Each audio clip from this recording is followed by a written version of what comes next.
Hello everyone, আজকে আমি বিরিয়ানি রান্না করার জন্য একটা পাতিলের মধ্যে 1.5 কেজি গরুর মাংস নিয়ে নিয়েছি হাড় সহ। এখন দিয়ে দিয়েছি পরিমাণ মতো রসুন বাটা, দিয়ে দিব পরিমাণ মতো ধনিয়া জিরা বাটা। এখন আমি দিয়ে দিচ্ছি পরিমাণ মতো আদা বাটা। এভাবে মশলাগুলো দিয়ে দিতে হবে।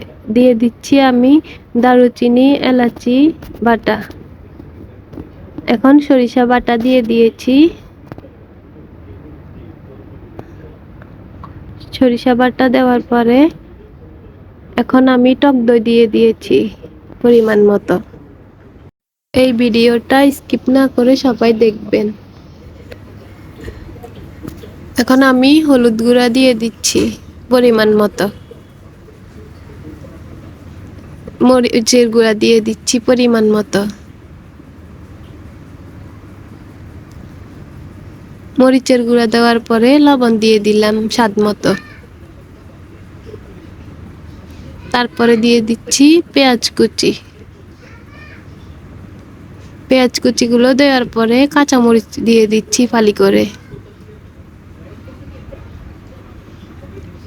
এখন আমি সয়াবিন তেল দিয়ে দিলাম পরিমাণ মতো।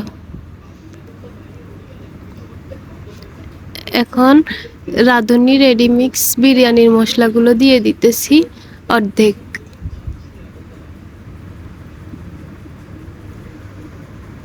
আর এখন আমি একটা চামচের সাহায্যে এগুলোকে ভালোভাবে মিশিয়ে নিব।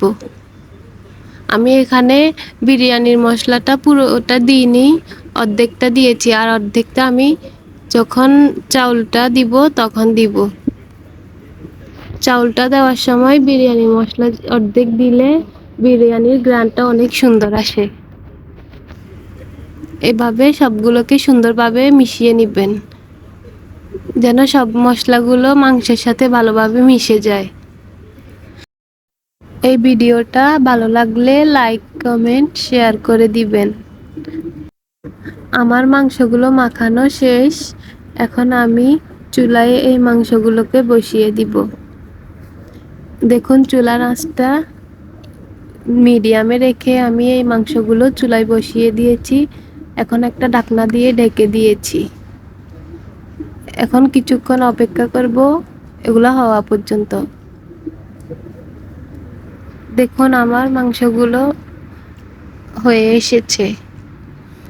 এখন আমি এখানে গুঁড়ো দুধ দিয়ে দিচ্ছি 1 টেবিল চামচ। তারপরে এখন চিনি দিয়ে দিয়েছি 1 টেবিল চামচ।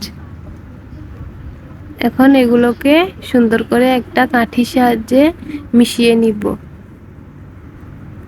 এভাবে মাংসগুলোকে সুন্দরভাবে মিশিয়ে নিতে হবে যেন সবগুলো সুন্দরভাবে মিশে যায়।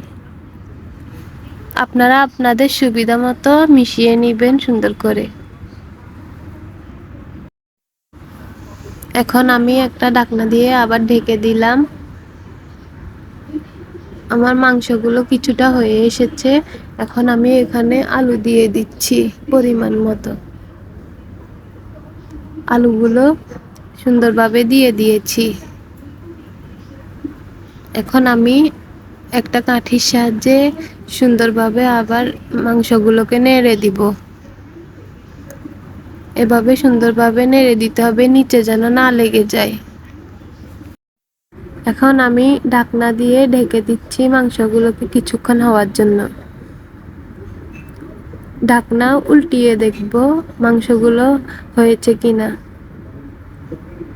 মাংসগুলো হয়ে গেছে। দেখুন এরকম হবে মাংসগুলো। এরকম হয়ে যাওয়ার পরে এখন আমি মাংসগুলোকে ভালোভাবে দেখতেছি হয়েছে কিনা। মাংসগুলো হয়ে গেছে। এখন আমি ঢাকনা দিয়ে রেখে দিচ্ছি। এখন আমি একটা কড়াই বসিয়ে দিয়েছি। কড়াইটা গরম হওয়ার পর তেল দিয়ে দিচ্ছি। বিরিয়ানি রান্না করার জন্য তেল দিয়ে দিয়েছি। এখন ভালোভাবে সাইড দিয়ে নেড়ে দিয়েছি। পেঁয়াজ কুচি দিয়ে দিচ্ছি। পেঁয়াজ কুচিগুলো দিয়ে দেওয়া শেষ। কাঠির সাহায্যে পেঁয়াজগুলোকে নেড়ে দিতেছি।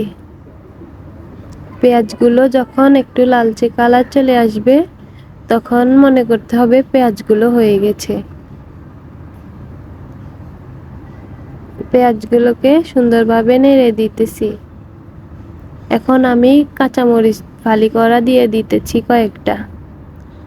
এখন আবার নাড়বো এগুলাকে। এভাবে করে এগুলাকে আস্তে আস্তে নাড়তে হবে। পেঁয়াজগুলো তাড়াতাড়ি হওয়ার জন্য আমি ঢাকনা দিয়ে ঢেকে দিয়েছি। দেখুন পেঁয়াজগুলো লালচে কালার হয়ে এসেছে। এখন আমি এর মধ্যে দিয়ে দিব কিছুটা রসুন বাটা, কিছুটা জিরা বাটা।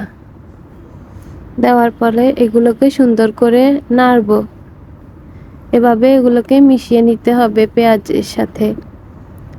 এগুলোর কাঁচা গন্ধ যাওয়া পর্যন্ত এভাবে নাড়তে হবে।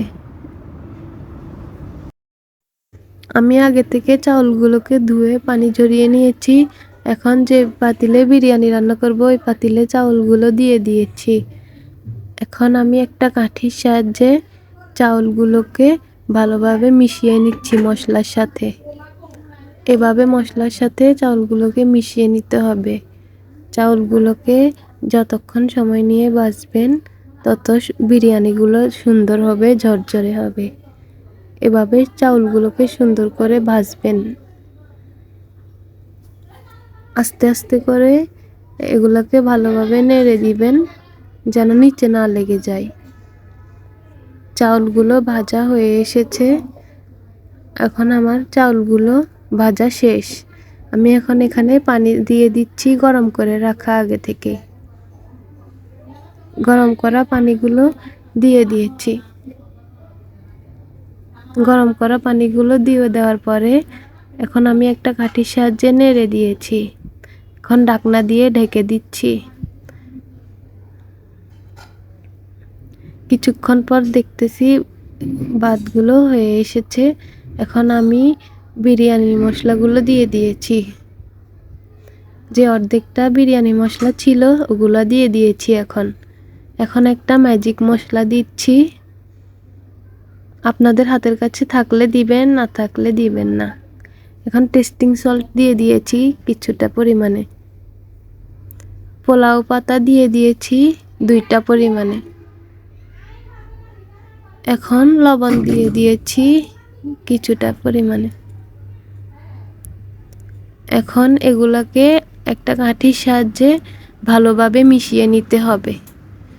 সুন্দরভাবে এগুলাকে মিশিয়ে নেবেন। আমি এখানে যে পোলাও পাতাগুলো দিয়েছি এগুলা দিলে সুন্দর একটা গ্রান হয়, এই জন্য আমি পোলাও পাতাগুলো দিয়ে দিয়েছি। এখন আমি মাংসগুলো দিয়ে দিব এগুলার মধ্যে। মাংসগুলো এভাবে আস্তে আস্তে করে দিয়ে দিবেন ভালো করে। আস্তে আস্তে মাংসগুলো দিয়ে দেওয়া শেষ। এখন আমি এগুলাকে ভালোভাবে নেড়ে দিব। ভালোভাবে চাউলের সাথে মাংসগুলোকে মিশিয়ে নিতে হবে যেন দলা দলা না থেকে যায়।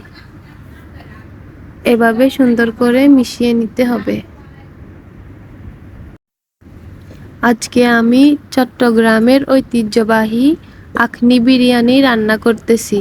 এই জন্য যে চিকন সিদ্ধ চাউলগুলো আছে ওই চাউলগুলো দিয়ে আমি বিরিয়ানিগুলো রান্না করতেছি। এখন আমি ঢাকনা দিয়ে ঢেকে দিব। কিছুক্ষণ পর আবার উল্টিয়ে দেখতেছি বিরিয়ানিগুলো হয়েছে কিনা। আমার বিরিয়ানিগুলো এখনো ভালোভাবে হয় নাই।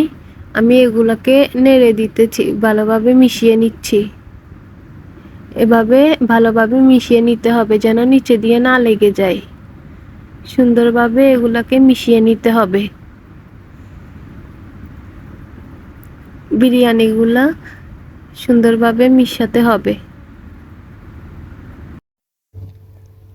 বিরিয়ানিগুলোকে ভালোভাবে নাড়বেন। বিরিয়ানিগুলো পুরোপুরি হওয়ার জন্য কিছুক্ষণ রেখে দিতে হবে। আমার ভিডিওটা স্কিপ না করে সবাই দেখবেন। ভিডিওটা স্কিপ করলে আপনারা বুঝতে পারবেন না। এখন আমি ঢাকনা দিয়ে ঢেকে দিয়েছি ভালোভাবে হওয়ার জন্য। কিছুক্ষণ রাখার পর দেখতেছি বিরিয়ানিগুলো হয়ে গেছে। এখন আমি বিরিয়ানিগুলোকে সুন্দরভাবে নেড়ে দিব, নিচ দিয়ে যেন না লেগে যায়। আর একটু হালকা পানি শুকিয়ে আসলে বিরিয়ানিগুলো পুরোপুরি হয়ে যাবে। এখন বিরিয়ানিগুলো পুরোপুরি হয়ে গেছে। এখন আমি নামিয়ে নিব বিরিয়ানিগুলোকে। বিরিয়ানিগুলোকে আমি একটা প্লেটের মধ্যে সুন্দর করে সাজিয়ে নিয়েছি। মাশাআল্লাহ, দেখুন আমার বিরিয়ানিগুলো কত সুন্দর হয়েছে। আপনারা চাইলে এই রেসিপিটা বাসায় তৈরি করে খেতে পারবেন।